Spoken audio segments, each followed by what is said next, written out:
Hello everybody and welcome to English class with Grazia Tripodi.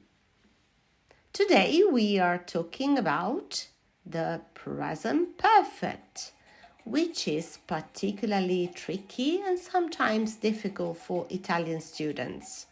But keep calm, that's easy peasy if you follow me. Pay attention. Affirmative. Subject and have or has and past participle. I have visited Paris. She has finished her homework. They have lived in Italy for 5 years. Negative. Subject have or has not and past participle. I haven't visited Paris. She hasn't finished her homework. They haven't lived in Italy for 5 years. Question form.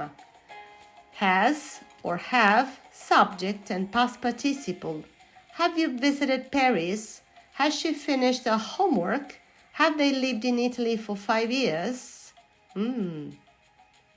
Wow, that's easy. But when do we use it? Oh no.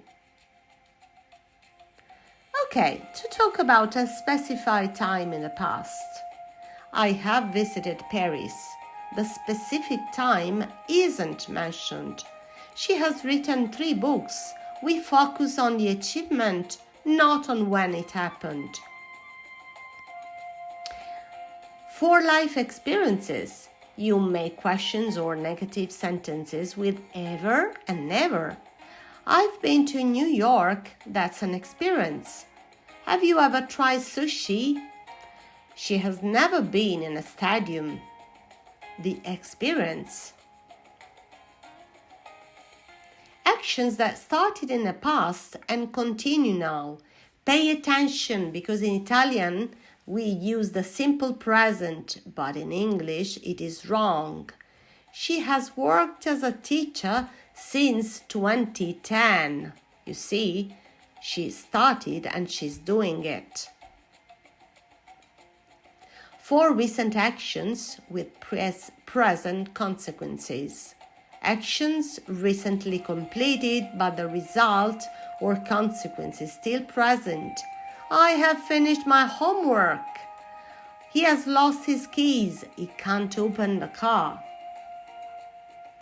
With expressions like once, 2, 3, 4 times. We've won the award in the history competition 3 times, or is the first, the second, the third time.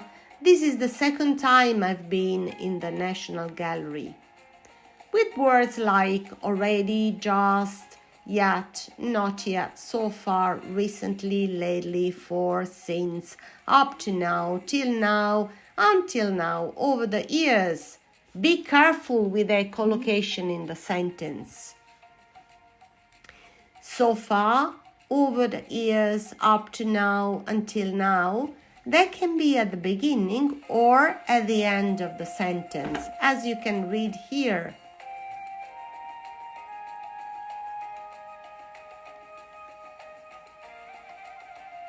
Recently, before the past participle or at the end of the sentence. I have recently started a new job. I have started a new job recently.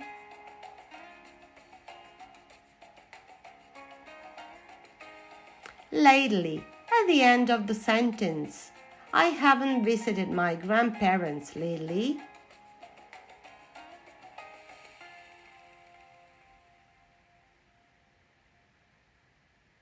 Did you get it? Bye-bye.